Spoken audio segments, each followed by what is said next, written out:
Ọlọ́run tó mú kí gbogbo ènìyàn wà láàyè, nítorí pé gbogbo ènìyàn náà ló ṣì wà láàyè bó tilẹ̀ jẹ́ pé ìjì ń kọjá lọ. A dúpẹ́ lọ́wọ́ Ọlọ́run fún oore ọ̀fẹ́ àti agbára tí ń la àgbáyé kọjá, torí Ọlọ́run ní ń la àgbáyé kọjá báyìí. Ẹ jẹ́ á gbàdúrà gbogbo ọkàn orúkọ Jésù. Ọlọ́run a dúpẹ́ lọ́wọ́ rẹ fún oore ọ̀fẹ́ tá a rí gbà ní wákàtí láti wà láàyè, nítorí pé ìwọ Ọlọ́run ló wà nínú ìjọba tó ṣe ń ṣe ohun gbogbo, tó sì máa ṣe ohun gbogbo ní àṣeyọrí. Ó sì dá àlàáfíà padà fún gbogbo àgbáyé àti orílẹ̀-èdè. A fògo fún ọ nítorí pé ìwọ lẹ ní òye àti ọgbọ́n wa. Orúkọ Jésù gbọ́ ọpẹ́ wa. Kí agbára Ọlọ́run kó sọ̀kalẹ̀ sí àgbáyé, kó sọ̀kalẹ̀ sí orílẹ̀-èdè, kó pín rẹ̀ ká gbogbo ìpínlẹ̀, kí ìjì tí ń jà kó dákẹ́ jẹ́, kí ọ̀rọ̀ tó fẹ́ jáde lọ́sàn-án yìí kó ṣàwọn èèyàn lóore, kó mú káwọn afọ́jú ẹ̀mí kó ríran, kí adití kó sì gbọ́ràn, kí ìtọ́ni kó sọ̀kalẹ̀ wá, kó sì fún wa lọ́nà àbáyọ nípasẹ̀ Jésù Kristi Olúwa wa. Àmín. Àkọ́kọ́ a dúpẹ́ lọ́wọ́ Ọlọ́run fún gbogbo ẹ̀yin ènìyàn bíi Dáníẹ́lì ní orílẹ̀-èdè yìí lọ́wọ́lọ́wọ́ ni mò ń bá wí yìí o. Ẹ̀yin bíi Hébérù 3 tẹ́ ń gbàdúrà ní ìgbà tí kò wọ̀, torí a ti kọ̀wé rẹ̀ nísìnyí pé àmì ayé lọ́wọ́ gẹ́gẹ́ bí ìwé Ágáì ṣe sọ. Ó ní èmi ó mì ayé, n ó sì mì gbogbo àgbáyé. Ó ní lẹ́yìn ẹ̀ òpin ò tí ì dé, ó ní nígbà náà nìfẹ́ orílẹ̀-èdè yóò dé. Àmì ayé báyìí ìran Dáníẹ́lì ló lè gbàdúrà ní wákàtí tá a wà yìí. Ìran Méṣákì àti Abẹ́dínígò àwọn ló lè gbàdúrà. Mo kí gbogbo ẹ̀yin tí ẹ jẹ́ ìran Dáníẹ́lì ní wákàtí yìí tẹ́ ò sinmi, tí ẹ ń gbàdúrà. Ọ̀rọ̀ ńlá kan ni mo fẹ́ gbé ọmọ pé àkórí ẹ̀ ní ọ̀rọ̀ tó le. Olúwa ń mi ayé wò lọ́wọ́lọ́wọ́ báyìí. Mo ṣe kọrin fún ẹ pé irọ́ ńlá lógun ayé mi pa o, èké ni Sátánì sẹ́, torí pé kò mà ṣógun tí kò lẹ́rọ̀ níwájú Olúwa. Ṣùgbọ́n wá yí padà pé irọ́ ńlá ni kóró yín pa o, èké ni Sátánì sẹ́, torí pé kò mà ṣógun tí kò lẹ́rọ̀ níwájú Olúwa. Ìwọ náà lè kọ ní ọ̀rọ̀ rẹ nígbà tí wọ́n fi ń dẹ́rù bẹ̀ pé irọ́ ńlá ni kòró ń pa o, èké sì ni Sátánì tó rán wá sáyé, torí pé kò sí ogun tí kò lẹ́rọ̀ níwájú Ọlọ́run. Àkórí ọ̀rọ̀ náà ni a pè ní ọ̀rọ̀ tó le. So ọ̀rọ̀ tó le yìí a mú jáde nínú Tímótíù kínní orí 4 láti ẹsẹ̀ 2 rẹ̀.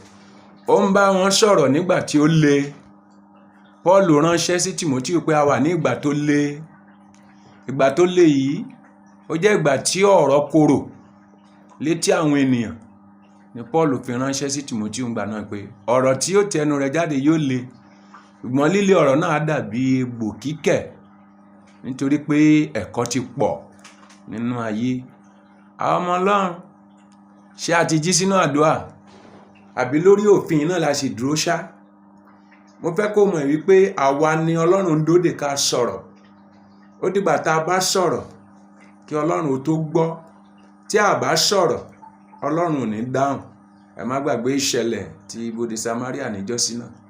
Wọ́n dákẹ́, wọn ò pe wòlíì náà ò sì pe Ọlọ́run. A lè pè yẹn náà ní àjàkálẹ̀ àrùn àbí? Nígbà tí orílẹ̀-èdè kan tilẹ̀kùn mọ́ orílẹ̀-èdè kan tó dẹ̀ lóhùn ò ní yìnbọn fún wọn, òun ò dẹ̀ ní tàfà. Àwọn ọmọ ogun ẹ̀ ní kíní káwọn ṣe, ó ní kán sá sí ọ̀nà. Ó ní òun mọ̀ nígbà tí olóko ò bá ti roko tó lódò ò sì rodò, pé kòrò á wọlé lọ bá wọn, ìkorò náà ń pè bẹ́ẹ̀. So nígbà tán ti jẹun àga wọn tán, wọ́n bẹ̀rẹ̀ sí jẹ imí ẹyẹlé. Olórí ogun yóò kúkú dáhùn. Ṣùgbọ́n àwọn ìlú tiẹ̀ ń kó oúnjẹ wá ba lẹ́nu bodè. Ṣùgbọ́n ní ọjọ́ kan tí oúnjẹ tán táwọn obìnrin pa ọmọ wọn, ìgbé wa ta dọ́dọ̀ wòlíì náà wá ṣẹ̀ṣẹ̀ wá ké sí Ọlọ́run. Kò wá fọ̀rọ̀ náà gùn ní níwòyí ọ̀la. Ọlọ́run ń dóde àwọn ọmọ Ọlọ́run ní wákàtí pé ká kọ́kọ́ gbàdúrà fún àwọn aláṣẹ wa kí wọ́n ríran ọ̀nà àbáyọ. Èkejì, ká tún fàdúrà dí àwọn bàbá wa nínú Olúwa tí wọ́n ṣe mítìnì ọjọ́ kan. So àsìkò tí wọ́n ṣe mítìnì yẹn ó ti kọjá báyìí. Wọ́n ti gbà fún ìjọba pé kán máa wò wọ́n, pé kán káàmpù wa bóyá ọjọ́ 10 náà pè lọ́jọ́ náà lọ́hùn, bóyá 20 ọjọ́. Ṣùgbọ́n ní ìsìngbà tí kòró yìí ò sì wá lọ báyìí, ẹja tó fàdúrà sọ àwọn bàbá wa jí kí wọ́n lè dá sí wa ní àkókò yìí. Tí a bá wo ní Bíbélì wa, inú Tímótíù 2 orí ẹsẹ̀ 15, ọ̀rọ̀ rẹ̀ ó ń bá àkókò wa yìí ṣiṣẹ́ lọ́pọ̀lọpọ̀ ní ìsinsìnyí pé a ní láti jí sínú ìgbàgbọ́ ìgbàanì tó le, torí pé ìgbàgbọ́ bẹ̀rẹ̀ ní ibi tó le. Ní ìgbà kan náà rí ó ti rí bẹ́ẹ̀ díẹ̀ pé ẹni tó bá gbàdúrà lórúkọ Jésù nínú ìjọba àwọn Pọ́ọ̀lù àná tó sì wà ní Sọ́ọ̀lù, a ní kán mú kí wọ́n pa á. Ṣé ò gbàgbé àsìkò yẹn náà ni a pa Stephen, wọ́n sọ lókùúta pa. Gbọ́n lójijì ìṣẹ̀lẹ̀ tó wá ṣẹ̀ tí Sọ́ọ̀lù àná tó wá di Paul, tí àwa náà bá ń wòran ní wákàtí ajẹ́pá àti ìfẹ́ kíkòrò lọ. Àwọn ìjọba ti lo àkókò wọn báyìí, wọ́n ti dọ́gbọ́n orí wọn, wọ́n ti ṣe gbogbo ẹ̀ fún wa. Bóyá ìmọ̀ ìjìnlẹ̀ lè gbà wá, ṣùgbọ́n ìmọ̀ ìjìnlẹ̀ kò lè gbà wá o. Ó wá kù ká padà sọ́dọ̀ Ọlọ́run. A ò sì lè padà sọ́dọ̀ Ọlọ́run bí kò ṣe ká kọ́kọ́ béèrè kí ló fà á. Àkọ́kọ́ ohun tó fà á ní ìsìn náà ni a fẹ́ wò yìí, òun náà ni ẹ̀ṣẹ̀. Torí a rí i pé nínú ìwé ìfihàn orí ìkeje láti ẹsẹ̀ 13 tá bá kà sẹ́yìn, ó ní áńgẹ́lì kan sì jáde wá láti lọ pa ayé run, ṣùgbọ́n Olúwa sọ fún pé kó má pa igi lára, kó má pa òkun lára, kó dẹ̀ dúró fún sáà kan tó wọ́n fi sàmì. Ẹ rí i pé ó dẹ̀ sàmì sí ara ẹ̀yà 12 pátá. Nínú ẹ̀yà 12 yìí, ibẹ̀ ni ẹ̀sìn ti jáde. Kò bá jẹ́ mùsùlùmí, kò bá jẹ́ kírísítẹ́nì. Ismaili, Abrahamu ló bí. Isaki, Abrahamu ló bí. Ìdí ẹ̀ náà Ọlọ́run ṣe lọ dóde wá látọ̀dọ̀ wọn lọ́run, nítorí pé àwọn náà ti ṣẹ̀, wọ́n ti ṣẹ̀ sí Ọlọ́run. Kí ló mú kí ìṣẹ̀lẹ̀ lọ ṣẹ̀ láti òkè òkun wá látọ̀dọ̀ àwọn ìran Ísírẹ́lì? Gbogbo aláwọ̀ funfun ni ìran Ísírẹ́lì o, ẹ̀sìn wọn ni à ń ṣe o. Àwọn ló mú kìrìsìtẹ́nì wá, àwọn náà dẹ̀ ní ẹ̀yà Ismaili tárí ti mùsùlùmí náà bákan náà. Nítorí àwọn náà jẹ́wọ̀. Bá ka Bíbélì wa rí pé Ọlọ́run wọn sọ fún wọn nínú ìwé òwe pé wọn ò gbọ́dọ̀ bá olè kẹgbẹ́ pọ̀, wọn ò gbọ́dọ̀ ṣe olùrànlọ́wọ́ olè. Ṣùgbọ́n lónìí a rí pé gbogbo àwọn tí ń jalè lórílẹ̀‐èdè pátá, ọ̀dọ̀ wọn ni wọ́n máa ń lọ sápamọ́ sí. So òṣùwọ̀n yẹn ló kún báyìí, bó ṣe ń gbọ́ mi báyìí, òṣùwọ̀n yẹn ló kún. Àwa ní báwo láti ṣe? Tó bá yẹ pé Nàìjíríà nìkan ni kòró yìí ti bẹ̀rẹ̀ ni, a rí pé àwa mẹ̀kúnnù la bá dáràn. Ṣùgbọ́n lọ dúró níbi tí gbogbo ènìyàn ń sá sí, ibi tó lòmíì ń talẹ̀ rẹ̀ láti sá lọ, ibi tẹ́lòmíì ń yáwó láti sá lọ, ibi tẹ́lòmíì ń gbájú èèyàn láti sá lọ, ibi tó lòmíì ó pààyàn tán lórílẹ̀‐èdè ẹ̀ tí ó sá lọ síbẹ̀, níbi táwọn èèyàn ti ń lọ kọ́ irinṣẹ́ ìjà àti ohun ìparun. Wá dúró dè wá ń bẹ̀. Ẹ̀rí wá ní ẹ padà lọ sí ibùdó yín torí pé ó ń mi ayé. Ìwé Ágáyì orí 7 ẹsẹ̀ 5 ní lẹ́ẹ̀kan yìí èmi ó mi ayé, ó sì mi gbogbo àgbáyé, màá mi òkun, màá mi ilẹ̀. Lẹ́yìn rẹ̀ ìfẹ́ orílẹ̀-èdè ó dé. Àwọn ọmọ Ọlọ́run òpin ò tí ì dé o. A ṣe mi ayé báyìí lọ́wọ́lọ́wọ́ ni. Kí ìfẹ́ ìkẹyìn ó lè dé, kí a lè gbáradì yìí pé òpin ń bọ̀. Gbogbo ìtódé nísìn agbáradì ní ká lè mọ̀ pé Ọlọ́run wà lórí ìtẹ́ rẹ̀. Tí wòlíì kan bá sọ nìkan bí oṣù kìíní ọdún lórílẹ̀-èdè pé aeroplane wà ní fò, tí wọn ò bá lè mú wòlíì yẹn, wọn á ṣépè fún. Gbà ọjọ́ kan máa ń bọ̀, ọ̀sẹ̀ kan máa ń bọ̀ lórílẹ̀-èdè yìí o, ní 2020 yìí o, tí àbúrò nílò lọ kí ẹ̀gbọ́n rẹ̀ pé pẹ̀lẹ́ àìsàn, a ní àṣírí ni o. Ṣùgbọ́n prophet kòró jáde báyìí nísìn, a rí pé aeroplane tá ń gbé fò ó bu síbi tó wà yẹn. Alágbára kan ò sí lórílẹ̀-èdè yìí, ẹ̀rù ń ba alágbára, ẹ̀rù ń ba onímọ̀ ìjìnlẹ̀ tó ń ṣe oníṣègùn, ẹ̀rù tún ń ba àwọn wòlíì náà. That's pé Ọlọ́run náà ni yóò máa jẹ́ Ọlọ́run wa. Ọlọ́run yìí náà ni a ní láti padà sí. Ṣé o ti kú nínú ẹ̀mí báyìí? Wọ́n ní o máa lọ sí church inú rẹ̀, ṣé o ti close báyìí? Wọ́n ní ẹ ò gbọ́dọ̀ pariwo ìsọjí, ẹ ò gbọ́dọ̀ ṣe ìṣòro. Ṣé wọ́n gan ti tilẹ̀kùn ìwà mímọ́ Olódùmarè nínú rẹ̀? Ẹ̀mí kan ti ẹ̀ jí ẹ lóru láti gbàdúrà nínú ilé rẹ̀ mọ́. Ó ní wọ́n sọ pé kán má gbàdúrà. Ìgbà ewu nìyẹn o, ewu tó le jù nìyẹn o. So àwọn ìṣẹ̀lẹ̀ kan wà tí wọ́n fi hàn wá lọ́sàn-án yìí tá a gbọ́dọ̀ kíyèsí. Àkọ́kọ́, adùn ayé, ìríran ayé, ó bẹ̀rẹ̀ láti ọwọ́ àwọn ọmọ Ísírẹ́lì tí a ń pè láwọn òyìnbó aláwọ̀ funfun. Wọ́n mú ìmọ́lẹ̀ wá fún sáà kan, wọ́n wàásù bí Jésù àti Ọlọ́run ṣe rí, àgbà.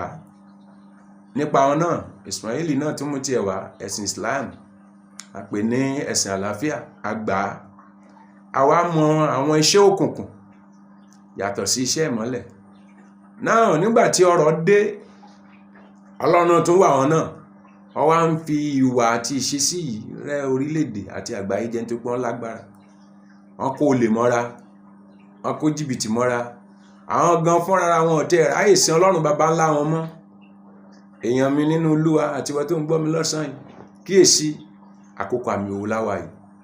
Ọ̀rọ̀ àwọn tó ti gba físà ṣáájú kòró báyìí wọn ò lè lọ o.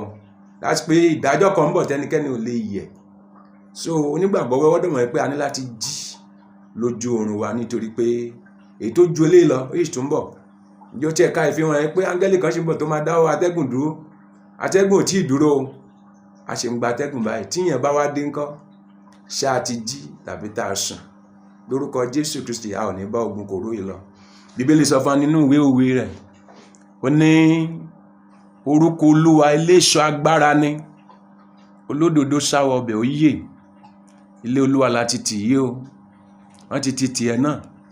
Wọ́n ti ti tèmi náà, ti ti oríṣiríṣi. Ṣùgbọ́n wọ́n máa ti ilé Olúwa. Ilé Olúwa wà nínú rẹ̀. Ìwé Kọ́ríńtì sọ fún wa pé ìwọ ni tẹ́ḿpìlì. Tí ọkàn ènìyàn bá kọ́kọ́ ní tẹ́ḿpìlì, kò sí ìjọ Ọlọ́run.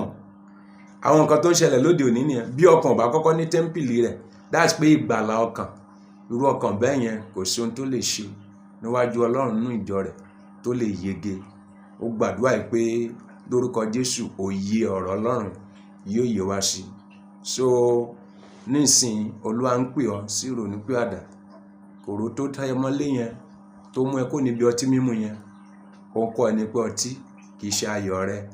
Kòró tó mú wa kó ní fídíò club oríṣiríṣi gbogbo club tó kó máa lọ tó tiẹ̀ mọ́lé báyìí, ṣùgbọ́n kò lé ẹ kó lọ́dọ̀ aya rẹ. Ó sọ fún ẹ pé club kì í ṣe bí ààbò, pé club lè tì ní ìgbàkigbà tí ìta fún Ọlọ́run tàbí fún èṣù. Ẹnìkan ló dìde nísìn. Àbẹ́mọ̀ pé àjàkálẹ̀ àrùn tọlọ́run ni. Ìṣe rẹ̀ wí fún wa nínú ìwé Bíbélì wa. Ó ní Olúwa rán àjàkálẹ̀ àrùn nígbà tí bàbá wa Dáfídì tó tọwọ́ bọ Ọlọ́run lójú tó ní kó lọ ṣe òǹkà. Áńgẹ́lì àparun náà dìde wà nínú ìwé Sámúẹ́lì. Ó dẹ̀ pa wọ́n. Iye tó pa nígbà yẹn kò gbọdọ̀ parí ẹ̀ lórílẹ̀-èdè kan. Bí àrùn kòró ṣe pani tó ní ilẹ̀ aláwọ̀ funfun, kò má tí ì tó iye tí áńgẹ́lì yẹn pa ní èdè. Ṣùgbọ́n ó ṣe nígbà tí Dáfídì ronúpìwàdà. Ó lọ bá Olúwa níbi tí áńgẹ́lì náà dúró sí. Ó ní ó tó gẹ́. Ó dẹ̀ rúbọ oríjì. Gbogbo oríjì tó ń bèèrè lọ́wọ́ wa náà lónìí, òun náà ni ìdáríjì ẹ̀ṣẹ̀. A ní láti mọ̀ pé a ṣẹ̀. So ẹ jẹ́ á gbàdúrà yìí ká tó tún lè máa tẹ̀síwájú. Orúkọ Jésù. Ọlọ́run agbára gbé ọ̀gá yẹn lógo fún ìmọ́lẹ̀ rẹ nínú ayé ẹnìkankan wa. Olúwa tó wà láàyè tí ó sì tún máa wà láàyè. A fẹ́ kó fi ọ̀rọ̀ yìí ta àwọn èèyàn jí. Ọ̀pọ̀lọpọ̀ Bíbélì ẹ̀ ti sọnù. Ọ̀pọ̀lọpọ̀ wákàtí àdúrà wọn ti sọnù. Ọ̀pọ̀lọpọ̀ Sátánì ń bẹ́ gidi gbogbo ọ̀nà wọn mọ́ wọn nínú ẹ̀mí, wọn ò sì fura nípa ẹjọ́ tàbí lúdò àti oríṣiríṣi bẹ́ẹ̀. A fẹ́ kẹ́ sọ wọ́n jí kí ìkẹyìn má bàa bá wa nínú òkùnkùn. Ní orúkọ Jésù Olúwa ṣe bẹ́ẹ̀. Kí agbára Ọlọ́run fúnra ara rẹ̀ bíi tìgbàanì kó sọ̀kalẹ̀, kó rin gbogbo àgbáyé já, kó ta wá jí lójú oorun ọ̀ràn, ká dẹ̀ lè rí ìjọba rẹ̀. Ní orúkọ Jésù Kristi Olúwa wa. Àmín.